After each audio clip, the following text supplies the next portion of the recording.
Welcome to the Can't Commit to a Book Club with executive producer Johna. There will be lots of tears, lots of laughs, and lots of love for all of these books that I will be reading.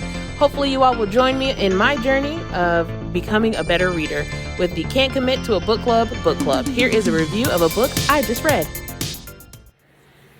Is it 12:15 in the morning and I have to be at work at 8 and it takes me forever to fall asleep? Absolutely. Still awake. I just finished 1,000 Miles by Bridget Morrissey. And let's just talk about the tropes. We got friends to lovers, second chance romance, forced proximity. Like, oh my God. It's good. It's a little slow. It's not as fast paced as your normal, like, spicy, and it's not very spicy. Like, I'd give it like a 0.5 on the spicy scale, and that's like being a little generous. But it's so good. It's so good. So it's about Ben and Dee, and they used to be best friends, like, in high school or whatever. And then some stuff happens, and they're not friends anymore. Well, 10 years later, Ben shows up on Dee's doorstep, and he's like, I want to go on this road trip with you that we went on when we were in high school. And it's 1,000 miles. They're in Illinois, so they have to go from Illinois to Colorado. And when I tell you that they slipped back into being friends so quickly that it just,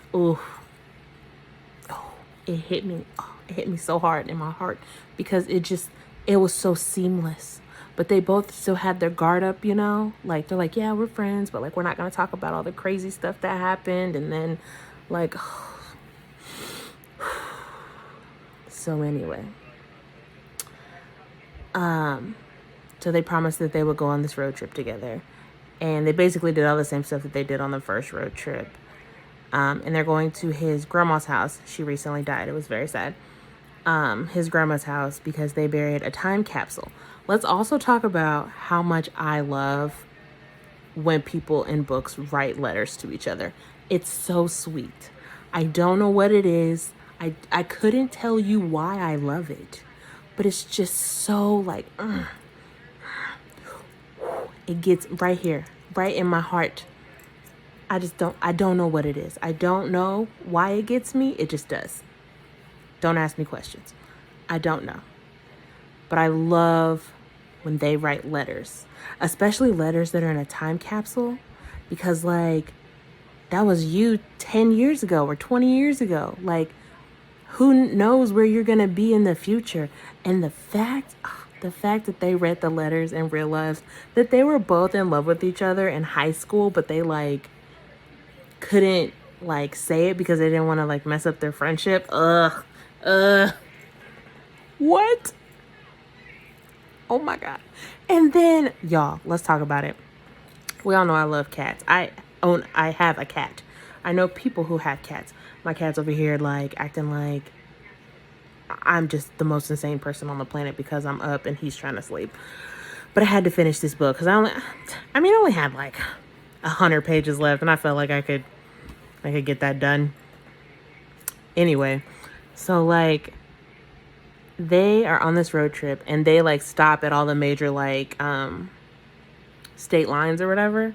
So, like, from whatever state to whatever state, like, they stop and they, like, take a picture at the state line. And so they're taking a picture where it's, like, 4 states that are, like, sharing a spot, right? And they're taking a picture and Ben hears this purring sound. They find a cat on the side of the road and they adopt the cat. They don't even live in it. Like, he teaches at a school. Like, what I loved about this book was that he lives in Indiana. Like, he teaches at a school in Indiana. He went to Indiana University. Like, I was like, yes, go Hoosiers. Ooh.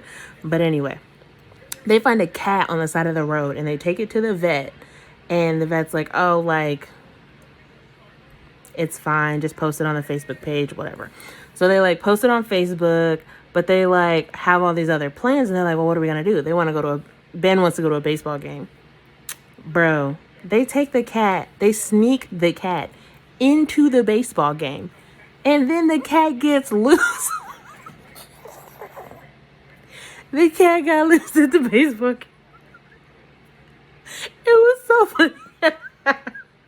When I tell you, I was cackling, okay? Because they were at this baseball game and the cat got loose, okay? It was so funny. And then they make it to Colorado, and they're cleaning out his grandma's house and stuff. And then they have like this really big moment because Ben finds out like a family secret, and like they just have this like really big moment where they're like, we both like, I love you, you love me, but we still have a lot of growing up to do. And so they just kind of go their separate ways for like a month or so, and they like go their separate ways so they can grow or whatever. And then the grand gesture at the end, all of this is leading up to them going to their 10-year high school reunion, which like, why are high school reunions like so much better in books and movies than they ever are in real life? Because I just went to my high school reunion and it was okay. There was like 10 people there. So they were like, oh, it's going to be like 500 people. What? You can get that many people in your graduating class to show up somewhere? That's wild. Anyway, so like it's just like, oh, maybe we'll see each other at the high school reunion. They haven't talked, right? They haven't literally talked since they left Colorado. And that's been 4 weeks from what the book had said. So like she goes out to the parking lot to call him. He forgets his phone at home because he's all nervous or whatever, right? Also, I love his best friend, Darius, and his wife, Jade, and their daughter, Rochelle. A+ team, okay? I love them. When you read the book, you'll also love them, okay? They're a 10 out of 10.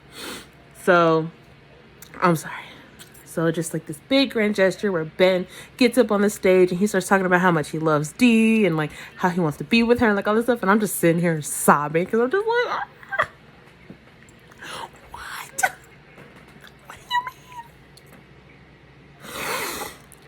so anyway, I mean, there's an HEA. There's kind of a third act breakup, but it's not like a big, like, misunderstanding type of, because, the third act breakup is always like a big misunderstanding or whatever. It's not that. It's not a misunderstanding. It's just we both still have some growing up to do, and we need to take the time to do that. So it wasn't it was still sad. Like, it was still very sad. But it didn't make me as upset because it wasn't a misunderstanding. Like, they both understood, like, what happened. So, but there's an HEA, and then they clear up all of the dirty laundry. Not dirty laundry. There's no dirty laundry. Like, they, like, clear the air about what happened between them and, like, all this other stuff. And, like, it was just really good. Like,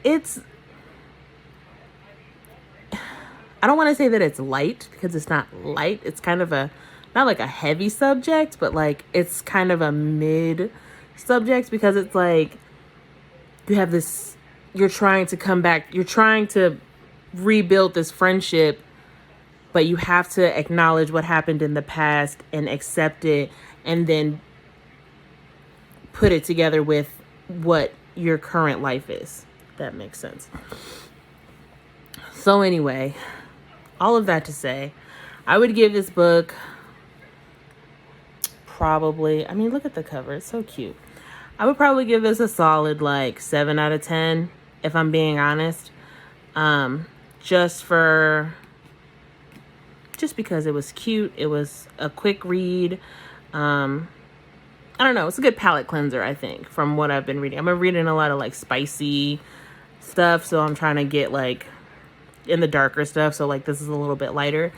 I don't know, I feel like I don't know, I can't explain why I gave it a 7 out of 10. There's like there's a like it's a slowish type burn. There's a little spice in there, but not like a lot.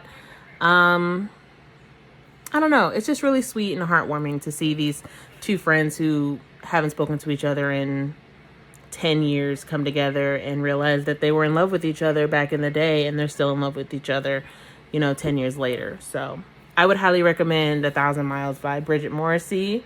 If you see it anywhere, please go read it because I quite enjoyed it. I mean, 7 out of 10. That's pretty decent for me. So go read it. I hope you enjoy it. Thanks for watching my video. For more of my book shenanigans, you can go to kjontheair.com to read about them. If you want to continue watching them, please subscribe to our YouTube channel, youtube.com/KJToday. And you can watch our show, The KJ Today Show, live on Wednesday nights at 7 p.m. at youtube.com/KJ Today. I love you, worms. Happy reading.